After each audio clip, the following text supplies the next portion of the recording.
Assalamualaikum warahmatullahi wabarakatuh. Waalaikumsalam warahmatullahi wabarakatuh. Bismillahirrahmanirrahim. Alhamdulillah alladzi hadana ila dinil Islam. Wassalatu wassalamu ala sayyidil anam habibina wa syafi'ina wa maulana sallallahu alaihi wasallam wa ala alihi wa sahbihi wa man tabi'ahum bi ihsanin ila akhir ayyam, amma ba'd. Yaqulullahu subhanahu wa ta'ala fi kitabihil karim wa huwa asdaqul qailin, a'udzu billahi minasy syaithanir rajim. Bismillahirrahmanirrahim. Kuntum khayra ummatin ukhrijat linnas ta'muruna bil ma'ruf wa tanhauna 'anil munkar wa tu'minuna billah. Al-ayat sadaqallahu maulanal azim. Pengurus DKM yang saya hormati, para asatidzah, para guru, pengurus forum komunikasi masjid, mushola dan pesantren se-Kecamatan Jati Sampurna, FKM 3P, bapak-bapak dan saudara-saudara hadirin jamaah majelis ilmu yang dimuliakan Allah Subhanahu wa ta'ala. Puji tariq syukur mari bersama kita panjatkan hanya kehadiran Allah Subhanahu wa ta'ala. Sholawat teriring salam semoga Allah Azza wa Jalla curahkan kemaharibaan junjungan Nabi besar kita Muhammad sallallahu alaihi wasallam kepada keluarga, kepada para sahabat dan kita umatnya yang insya Allah istiqomah sampai hari kiamat nanti. Untuk menambah berkah majlis ini, mari kita baca satu kitab Suratul Fatihah. Kita doakan kepada para arwah almarhum orang-orang tua kita, guru kita, saudara-saudara kita, khusus muallim hadal kitab, yaitu almarhum al-Maghfurlah Syekh Sayyid Muhammad bin Alawi Al-Maliki Al-Hasan. Mudah-mudahan apa yang beliau tulis insya Allah dapat kita paham dan kita amalkan dalam kehidupan kita sehari-hari. Kita mohon pula kepada Allah Subhanahu wa ta'ala, semoga saudara-saudara kita di Palestina, di Gaza khususnya, senantiasa diberikan pertolongan oleh Allah Subhanahu wa ta'ala. Al-Fatihah. La ilaha illallah wa ala kulli niyatin shalihah wa ila hadratin Nabi. Al-Fatihah.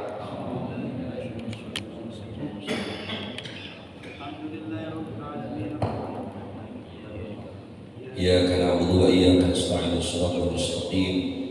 Shiratal ladzina an'amta 'alaihim ghairil maghdubi 'alaihim waladdallin. Amin.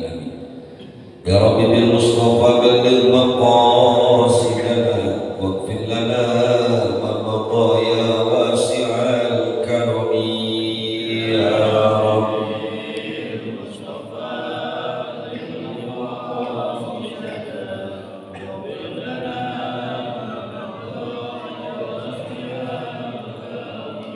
Maulaya salli wa sallim daiman abadan ala habibika khairil khalqi kullihim.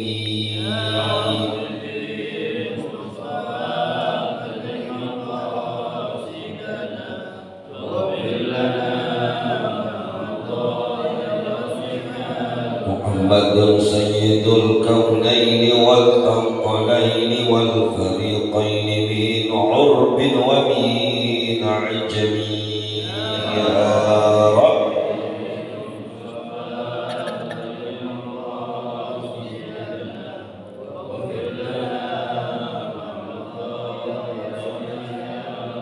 Allahumma salli wa sallim wa barik alaihi wa ala alihi. Bapak dan saudara-saudara hadirin jamaah majelis ilmu rahimakumullah, pagi ini kita akan lanjutkan bacaan kita di Syaratul Ummah Al-Muhammadiyah di Fadlul Imamah di kitab saya ada di halaman 77. Bismillahirrahmanirrahim. Qala al-mu'allif rahimahullahu ta'ala wa nafa'ana bihi wa bi'ulumihi fid dharain amin. Qalu subhanaka la ilma lana illa ma 'allamtana innaka antal alimul hakim. Wa qala rabbi shrah li sadri wa yassir li amri wahlul 'uqdatam min lisani yafqahu qawli. Bismillahirrahmanirrahim. Fadlul imamati. Min fadailil imami annahu kafilun bi husnis sholati wa adaiha fahuwa yahfadhu 'alal qaumi sholatahu. Kita pagi ini menjelaskan tentang keutamaan menjadi imam dalam sholat. Di bab ini nanti kita akan tahu bagaimana kemuliaan yang Allah Azza wa Jalla anugerahkan kepada kita umat Nabi Muhammad SAW. Salah satunya adalah sholat berjamaah dan kedudukan imam, fadilah orang yang menjadi imam, sekaligus juga apa yang harus dilakukan oleh makmum dalam sholat. Sehingga apabila ini dilakukan, tentu saja menjadi kesempurnaan sholat berjamaah. Min fadailil imami, salah satu dari keutamaan imam, annahu kafilun, imam itu adalah penanggung jawab bi usnis sholati, dengan baiknya sholat, wa adaiha, pelaksanaannya. Jadi imam itu penanggung jawab, yang namanya penanggung jawab buat kebaikan sholat, penanggung jawab untuk kualitas sholat berjamaah. Maka imam harus maksimal bagaimana supaya sholat berjamaah ini betul-betul sesuai dengan apa yang diajarkan Rasulullah SAW. Karena imam adalah dhamin kafilun, maka kalau imam kemudian nyuruh kita rapatkan barisan, luruskan barisan, itu karena memang tugasnya imam. Kadang-kadang ada juga makmum yang komen, ini imam ngatur lama amat sih. Dan persoalannya tanggung jawab. Kalau imam nyuruh tolong barisnya rapetin, lurusin, maju, ini tanggung jawab imam. Bahwa kafilun, penanggung jawab bi usnis sholati wa adaiha, bagaimana kualitas sholat dan pelaksanaan. Fa huwa yahfadhu 'alal qaumi sholatahu, dan imam itu menjaga sholat kaum, sholat mereka, komunitas masyarakat itu yang jagain sholatnya ini. Walidzalika fa inna Nabiyya sallallahu alaihi wasallam ja'alahu dhaminan. Karena itulah maka Nabi kita Muhammad sallallahu alaihi wasallam menjadikan posisi imam itu sebagai dhaminan. Dhamin sama makna kafil, penanggung jawab. Maka dalam kajian-kajian hukum Islam, menjadi imam itu bukan hal yang gampang, susah. Karena menjadi imam tanggung jawabnya besar. Maka orang yang menjadi imam ada kriteria-kriterianya. Yang pertama disampaikan Rasulullah SAW, orang yang prioritas pertama menjadi imam itu adalah orang yang paling fasih bacaannya, aqra'uhu. Apa itu aqra'uhu? Orang yang paling fasih bacaan Al-Quran. Di mana orang yang paling fasih itu yang bisa bedain mana alif, mana ain, mana sin, mana shad, mana kaf, mana qaf. Ada juga beberapa masjid saya pernah survei misalnya, kita dengerin bacaan ngeri, Pak. Cuman karena sudah terlanjur dipanggil USTD, tahu USTD? Dia dipanggil ustaz, udah dipanggil imam, apalagi bisa berpakaiannya luar biasa, mau gak mau orang dia aja imam. Kenapa? Pakaiannya dong lihat. Tapi pas buat pertama sampai Akbar. Bismillahirrahmanirrahim. Wah, pasang ini kata Pak. Orang aku pasang di mana? Makanya di kita memang terlalu mudah orang untuk menjadi imam. Di negara-negara tertentu yang jadi imam itu harus punya sertifikat imam. Kalau kita bukan sertifikat, kartu anggota doang punya. Anggota MPR misalnya. Padahal kenapa ada sertifikasi imam? Karena penting. Imam itu domin kafir. Nah kalau kemudian yang penanggung jawabnya aja tidak punya kompetensi, tidak punya sertifikasi, maka bagaimana mungkin dia gerbong di bawahnya mau benar? Nah maka Pak Abdullah ibni Umar radhiyallahu anhu bahkan wa min fadhilihi annahu in ahsana fi sholatihi kana lahu minal ajri mithla ajri man shalla khalfahu. Salah satu keutamaan imam bahwa kalau ia mampu melakukan kebaikan atau mampu menjadikan sholatnya baik, maka apa katanya? Karena lalu baginya pahala sama seperti orang-orang yang sholat di belakangnya. Jadi keistimewaan orang yang menjadi imam, semua makmum yang sholat di belakang imam itu imam kebagian pahala. Jadi kira-kira banyak nggak pahalanya? Semua yang sholat di belakang, pahala orang-orang yang ada di belakang kebagian imam.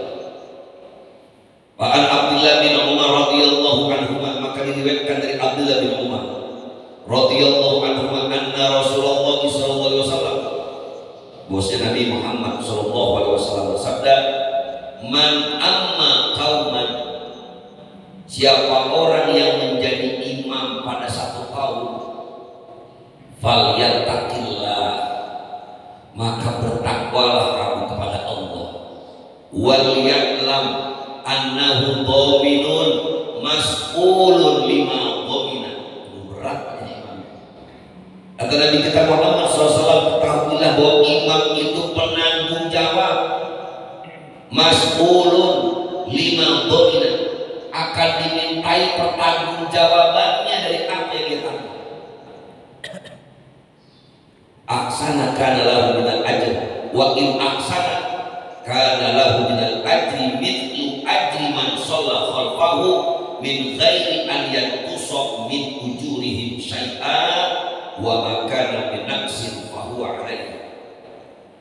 Maka kalau imamnya membuat kualitas sholatnya baik, imamnya melakukan yang terbaik dalam kepemimpinannya, maka baginya pahala seperti pahala orang yang sholat di belakangnya, sama sekali nggak dikurangi tuh pahala orang yang ada di belakang.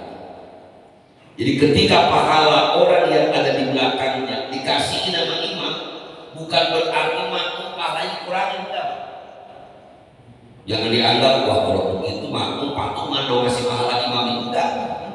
Tetap pahala makmum kebagian, tapi pahala orang yang sholat di belakangnya dibagi pula kepada imam. Ini keistimewaan menjadi imam. Tapi yang gak enak ujungnya nih Pak. Wa makana min naqsin fa huwa alaihi. Tapi kalau sholatnya kurang, maka itu juga menjadi tanggung jawab imam. Makanya kesian sama imam. Kenapa Pak? Kesian sama imam. Bukan imam habis bukan, sama imam sholat, supaya kita bantuin dia. Kalau disuruh rapat bantu yang nurut. Kadang-kadang kita udah subuh pakum batin atas di atas suku bin tamamis sholat, padahal yang disampaikan hadis Rasulullah, rapatkan dan lurus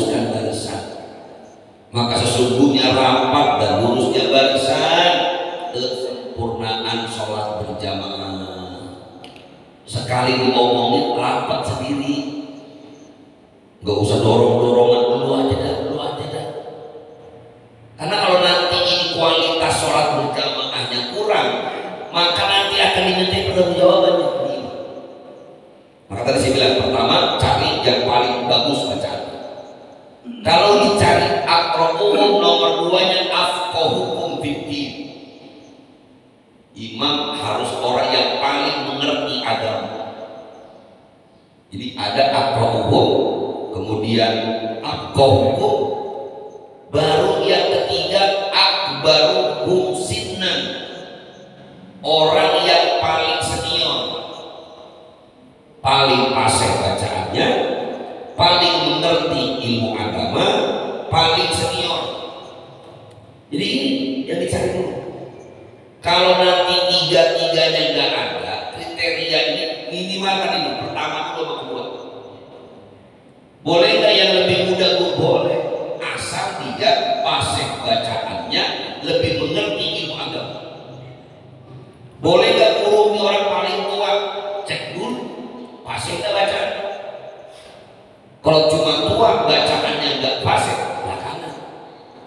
Kalau semuanya udah lengkap, udah ada yang dia alimnya banyak, kemudian yang fasih banyak, yang senior banyak, baru yang dicari orang yang dianggap paling apik dalam menjaga muamalah sehari-hari. Jadi orang yang apik itu artinya kelakuannya, akhlaknya sehari-hari terkenal baik. Maka sebenarnya hanya orang-orang dulu yang terkenal menyuruh orang jadi imam yang benar-benar kualitas terbaik.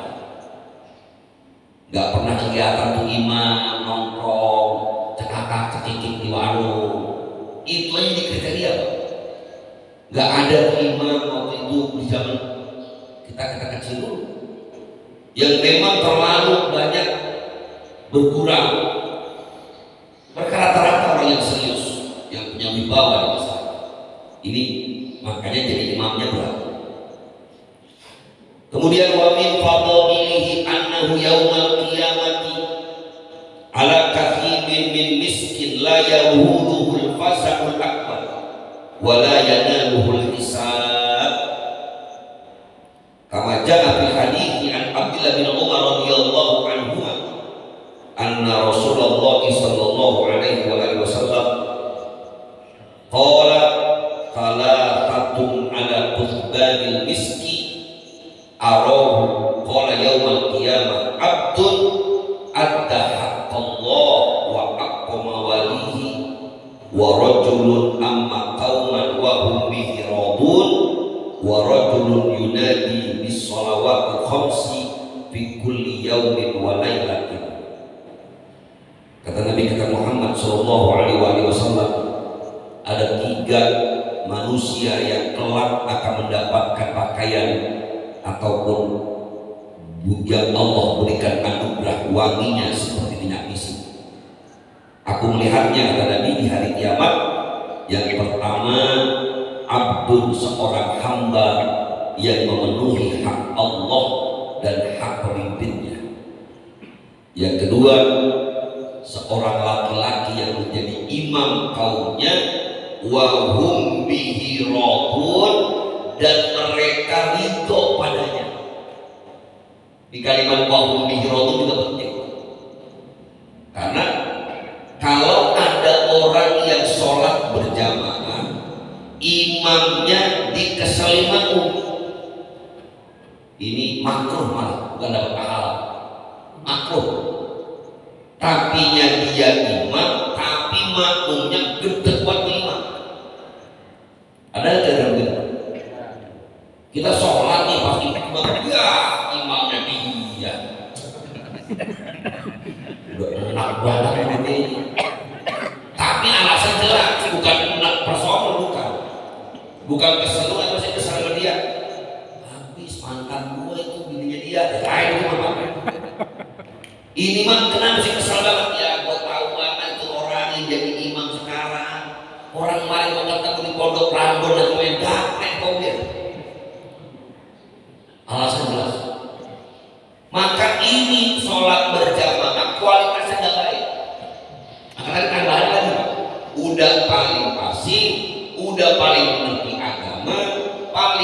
senior dan paling sedikit sesuatu yang dibenci oleh komunitas masyarakat dari orang ini. Kalau kira-kira semuanya ngerasa, aduh gue nggak demen banget jadi imam, jangan dia jadi imam, besok gantiin aja. Makanya perlunya komunitas masjid ini ada DKM, punya manajemen, itu penting supaya siapapun yang jadi imam dalam sholat diatur. Kalau memang nanti banyak usulan, mohon Pak Ketua DKM, Ustadz yang itu tuh yang pakai kacamata, yang subuh ngajar di Atakwa pakai sorban putih, jangan dipakai imam lagi. Bakal penting gua itu ya. Dia pakai kacamata dan pakai sorban putih dan ngajar. Mohon jangan dia. Oke, diterima. Banyak sekali usulan, jangan dia, pokoknya tolak. Ustadznya pakai sorban putih, tolak ustadznya sorban putih. Tanyain kenapa? Kalau memang ternyata penolakannya logis, misalnya dia mengganggu musik makmum itu, udah tahu makmumnya aki-aki mulu, asal baca jadi imam, rakaat pertama Al-Baqarah, kemabuk makmum, Pak Ketua DKM, coret. Daripada ini, warajulun amma qauman wa hum bihi radiyun. Yang harus ada adalah pengen dapat pahala seorang imam yang memimpin kaumnya dan kaumnya ridho padanya.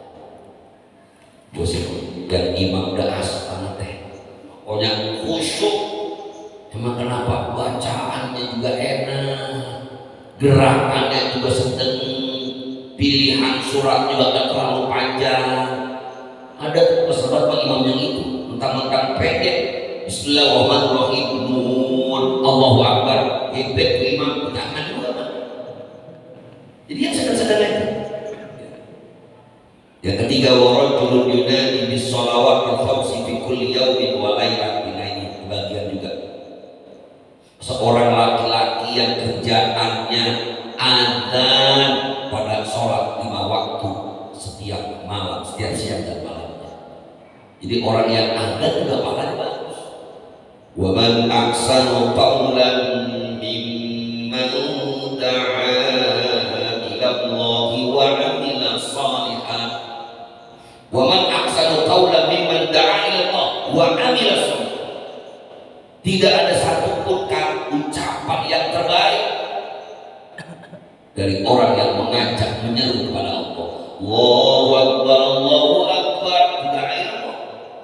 Karena sababnya muadzin, kita tahu waktu sholat. Sababnya muadzin, orang yang adzan, kita jadi tahu oh ini udah masuk sholat berjamaah. Tapi asal wa amila sholihan, artinya dia yang adzan tungguin sampai sholat berjamaah. Jangan adzan mengadzan, dia cuma habis adzan pulang. Gebet cuma adzan. Habis adzan tak Allahu Akbar. Waktu ini. Habis adzan pasti cari. Ini adzan siapa ini ya? Kok nggak ada orangnya? Kan yang penting adzan, bukan yang penting adzan. Adzan penting, sholat lebih penting. Bagian. Wa mimma khassallahu bi hadhil ummata at-ta'min. Nah ini tadi kalau tadi keistimewaan buat imam, yang kedua makmumnya itu salah satu cara ngebantuin imam, makmumnya jangan pelit bacaan. Tuh wa mimma khassallahu bihi hadhil ummah at-ta'min. Wa ma'nahu Allahumma istajib au kadzalika fa'al au kadzalika falyakun. Wa hiya min khasa'isi hadhil ummah allati tahsudu 'alaiha. Jadi sampai orang Yahudi katanya dengki iri sama kita umat Nabi Muhammad sallallahu alaihi wasallam karena Allah anugerahkan kita ada ucapan salam dan amin setelah baca Fatihah. Fa'ani Sayyidah Aisyah radhiyallahu ta'ala anha anin Nabi sallallahu alaihi wasallam qala ma hasadatkumul yahudu ala syai'in hasadatkum ala salami wa ta'min. Orang Yahudi itu tidak ada yang dengkiin dari kita kecuali assalam wa ta'min. Karena assalam itu maknanya doa untuk mendoakan keberkahan pada saudara kita. Begitu juga wa ta'min pembacaannya. Wa fi riwayatin anna Rasulullah sallallahu alaihi wasallam dzukira indahu yahud faqala innahum lam yaqsuduna ala syai'in kama hasaduna ala jumu'ah allati hadana Allah laha wa dhallu anha wa ala al-qiblati allati hadana Allah biha wa dhallu anha wa ala qaulina khalfal imani amin. Dan satu riwayat Rasulullah SAW menyebutkan bahwa orang-orang Yahudi itu dengki, sesungguhnya mereka tidak dengki kepada kita pada apapun sebagaimana mereka dengki kepada kita atas keistimewaan dalam hari Jumat yang Allah anugerahkan hidayah kepada kita dan mereka tersesat darinya. Juga mereka dengki pada kita umat Nabi Muhammad SAW ketika Allah memberikan arah kiblat Al-Masjidil Haram yang Allah berikan hidayah kepada kita dan mereka tersesat. Mereka menyesatkan, mereka tidak mau ikut. Wa ala qaulina qalfal imami amin. Jadi kata amin didengki mereka. Wa fi riwayatin innal yahuda qad sa'amu dinahum wa hum qaumun ussadun wa lam yaqsudu al muslimina ala afdalin min thalathin raddus salami wa iqamati sufufi wa qaulihim khalfa imamihim fil maktubati amin. Sesungguhnya orang Yahudi mereka ini telah mencela agama mereka sendiri. Mereka itu kaum yang husad, yang isinya di hati mereka cuma kedengkian. Orang Yahudi itu ya isinya dengki loh. Orang dengki itu kan gak suka melihat ada kenikmatan pada orang yang dia dengki. Ketika mereka mengklaim tanah Palestina itu tanah yang menjanjikan, itu karena dengki di hati mereka. Walam yaqsudu lil muslimin, dan mereka tidak dengki kepada kaum muslimin kecuali 3 hal yang utama tadi. Raddus salam, menjawab salam, wa iqamatis sufu, merapatkan barisan, dan ucapan kaum muslimin di belakang imam mereka fil maktubati, pada sholat 5 waktu amin, yaitu bacaan amin. Artinya apa? Alhamdulillah, ketika kita sedang sholat berjamaah itu makmum ya amin. Kebab suruh amin susah banget. Saya pernah bahas soal saya di sini. Salah satu sunnah yang diajarkan Nabi kita Muhammad SAW, baca amin saat imam membaca Ghairil Maghdubi alaihim. Ini hadis di bawahnya. Wa ta'minu babun min abwabil maghfirah. Karena Nabi sallallahu alaihi wasallam yaqul idza qala al-imam ghairil maghdubi alaihim waladdallin faqulu amin fa innahu man wafaqa qawluhu qaulal malaikati ghufira lahu ma taqaddama min dhanbi. Sangat sederhana. Orang yang membaca amin selepas ghairil maghdubi alaihimnya imam, kata Nabi, siapa orang yang ketika imam berkata atau mengucapkan ayat ghairil maghdubi alaihim waladdallin faqulu, kata Nabi, maka ucapkanlah olehmu amin. Maka sesungguhnya siapapun yang sesuai bacaan aminnya dengan doanya malaikat, Allah ampuni dosa-dosanya. Itu kan sederhana banget.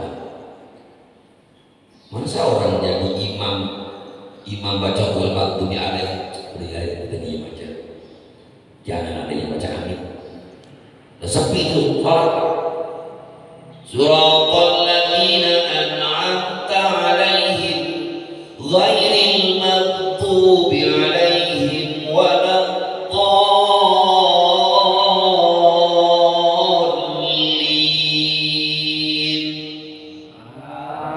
Amin. Tiga doang amin. Ulang lagi, ulang.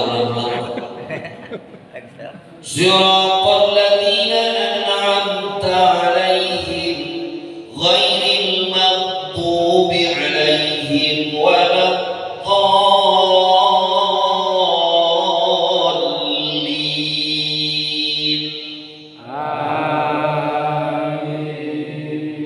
Amin. Amin. Supaya imam semangat. Ini baca amin dan tidak musik kampanye itu orang amin dulu. Amin tuh musik takwa pendukung semua itu. Memang abang tadi itu sholat subuh habis sholat tulis dia kata pilih siapa amin. Kenapa harus campur-campur di situ? Ini kesunahan kita baca amin. Masa sih cuma baca amin aja gak mau? Karena ternyata dijelaskan betapa kemuliaan yang Allah berikan dari mulai sholat berjamaah, kemudian merapatkan barisan, memilih barisan yang paling depan. Kita ini kadang-kadang susah banget disuruh ke depan, aduh. Kadang-kadang apa perlu imam turun di sini lu. Saya berapa kali sampaikan, kalau urusan iftar itu hanya dalam bab muamalah. Iftar itu mendahulukan orang lain. Tapi kalau sholat berjamaah bagian dari ibadah, la iftar fi ibadah, nggak ada iftar. Jadi ayo, gak usah diatur-atur cari. Gue malu pakaian gue kayak begini, gue nggak mau di depan, angkanya besok kalau nggak mesinnya rapi pakaiannya. Jadi kan pede di depan. Imam pakai gamis itu pakai gamis itu. Terus nanti ketika imamnya baca waladdallin, baca amin. Jangan biarkan dia sendirian. Jadi sunnah imamnya baca amin, makmumnya juga baca amin. Inilah para hadirin rahimakumullah yang dapat saya sampaikan. Saya sarikan dalam kitab Syaraful Ummah Al-Muhammadiyah, kemuliaan umat Nabi Muhammad SAW. Mudah-mudahan dapat kita amalkan dan menjadi PR buat kita semua, bahwa betapa menjadi pemimpin, menjadi imam itu tidaklah mudah.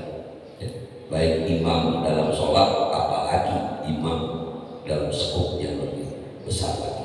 Semoga Allah Subhanahu wa Ta'ala senantiasa anugerahkan kepada kita imam-imam yang sayang sama umatnya, yang sayang sama jamaah. Dan saya rasa cukup.